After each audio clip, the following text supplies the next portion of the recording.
Hello everyone. நேற்று இரவு அமெரிக்காவுடைய 47வது பிரசிடென்ட்டா ட்ரம்ப் பதவியேற்றார். அந்த பதவியேற்பு உடைய ஸ்பீச்ல அவரு என்னலாம் சொன்னாரு, அடுத்த 100 நாளைக்கு அவரு என்னலாம் பண்ண போறாரு, எதுக்கெல்லாம் முக்கியத்துவம் குடுக்க போறாருன்னு ஒரு 5 நிமிஷத்துக்குள்ள நம்ப பார்க்கலாம். அவருடைய முதல் இம்பார்ட்டன்ட்டான விஷயமா இல்லீகல் இமிகிரேஷன் தான் இருக்க போது அப்படின்னு சொல்லியிருக்கிறாரு. இல்லீகல் இமிகிரேஷன தடுக்கிறதுக்கு என்னலாம் செய்ய போறோம் அண்ட் அவருடைய முதல் கையெழுத்து இல்லீகல் இமிகிரேஷன தடுக்கிறதுக்காக தான் இருக்க போகுது அப்படின்னு சொல்லியிருக்காரு. அதுல அவர் ஒரு டைட் பார்டர் கண்ட்ரோல கொண்டு வர போறோம்.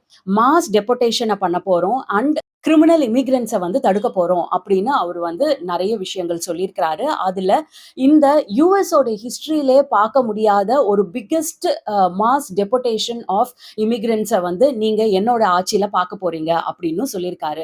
2வது முக்கியமான விஷயமா டிஃபென்ஸ் அண்ட் எக்கனாமிக் பாலிசி தான் இருக்க போகுது.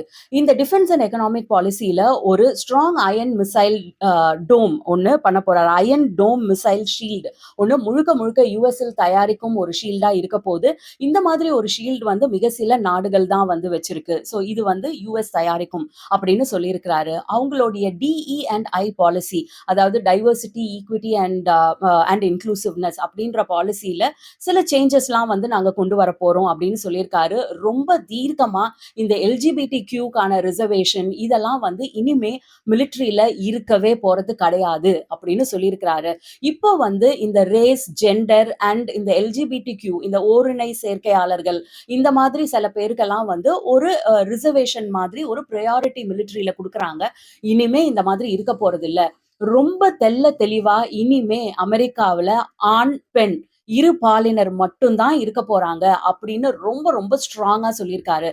இது சொன்னதன் மூலியமா இதுல நெறைய எஜுகேஷனல், மிலிட்டரியில இதுலலாம் நெறைய சேஞ்சஸ் கொண்டு வரப்படும் அப்படின்னு சொல்லி எதிர்பார்க்குறாங்க நெறைய பேரு. எக்கனாமிக் பாலிசிய பொறுத்தவரைக்கும் நம்ம அமெரிக்கர் மீது இருக்க பர்டன கம்மி பண்ணி, மத்த கண்ட்ரீஸ்க்கான இம்போர்ட் டாக்ஸ அதிகப்படுத்தி நம்மளுடைய வருவாய ஜாஸ்தி பண்ணுவேன் அப்படின்னு சொல்லியிருக்கிறாரு. 3வது 3வது இம்பார்ட்டன்ட்டான விஷயமா டிபார்ட்மெண்ட் ஆஃப் கவர்ன்மெண்ட் எஃபிஷியன்சி அப்படின்னு சொல்லி ஒரு டிபார்ட்மெண்ட் இருக்கு. அந்த டிபார்ட்மெண்ட்ட இலான் மஸ்க் தான் எல்லாருக்கும் தெரியும். இலான் மஸ்க் அவருடைய ரொம்ப க்ளோஸ் ஃப்ரெண்டா இப்போ இருக்கிறாரு. இலான் மஸ்க் தான் ஹெட் பண்ண போறாரு. இந்த பர்ட்டிகுலர் டிபார்ட்மெண்ட் நெறைய இந்த வேஸ்டா ஆகுற செலவுகள கண்ட்ரோல் பண்ணி காஸ்ட் எஃபெக்டிவா நெறைய விஷயங்கள்ல டிரைவ் பண்ண தூண்டும் அப்படின்னு சொல்லியிருக்கிறாரு. அண்ட் இந்த டிபார்ட்மெண்ட் நெறைய வேஸ்ட் செலவ கட்டுப்படுத்தி காஸ்ட் கட்டிங்க முன்னிலையா வச்சு இந்த இந்த டிபார்ட்மெண்ட் இயங்கும் அப்படின்னு சொல்லியிருக்கிறாரு. ஸோ இலான் மஸ்க் அவருடைய ஒரு க்ளோஸ் அசோசியேட் இந்த டிபார்ட்மெண்ட்டை தான் ஹெட் பண்ண போறாரு.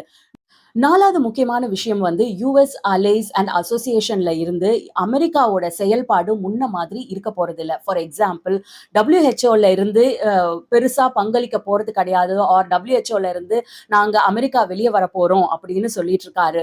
இந்த நாட்டோ அமைப்புல ஏற்கனவே இருந்த மாதிரி அமெரிக்காவோட பங்களிப்பு இருக்க போறதில்ல. அன்லெஸ் அண்ட் அன்டில் எல்லா கண்ட்ரீஸும் 5% கான்ட்ரிபியூட் பண்ணணும். பண்ணாதான் அமெரிக்கா அதுல நாட்டோல இருக்கும் அப்படின்னு சொல்லியிருக்காரு. இனிமே யாருமே இந்த மாதிரியான காமன் ஆர்கனைசேஷன்ஸ் அண்ட் அசோசியேஷன்ஸ் அமெரிக்காவுடைய காசுல மத்த கண்ட்ரி பயன்படுறது இனிமே ஈஸியா நடக்க போறது இல்ல அப்படின்னு சொல்லியிருக்காரு.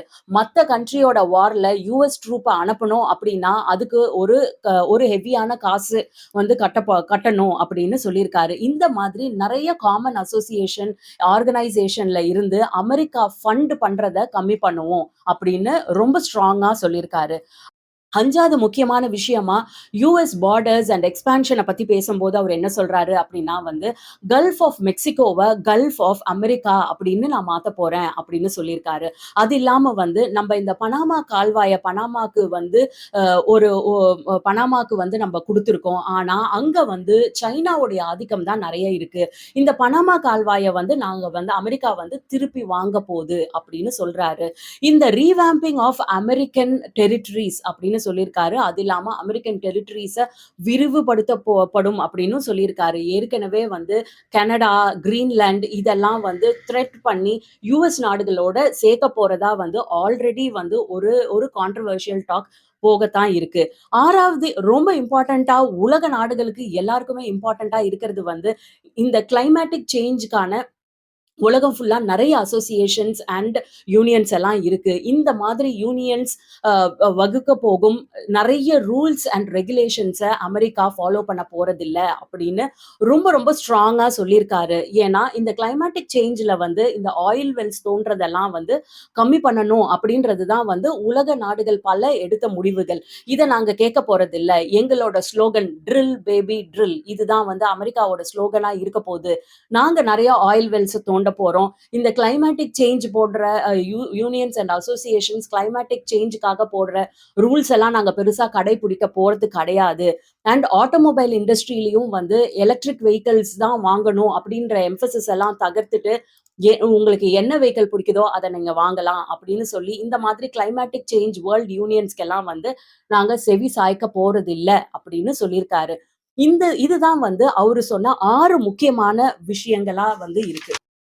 இந்த மாதிரி ஒரு 6 முக்கியமான விஷயங்கள ரொம்ப ஸ்ட்ராங்கா, கான்ஃபிடென்ட்டா சொல்லி, அவரு கோல்டன் ஏஜ் ஆஃப் அமெரிக்கா இனிமே துவங்க போகுது. இனிமே உங்களுக்கு டிவில ஃபன்னா தான் இருக்க போது.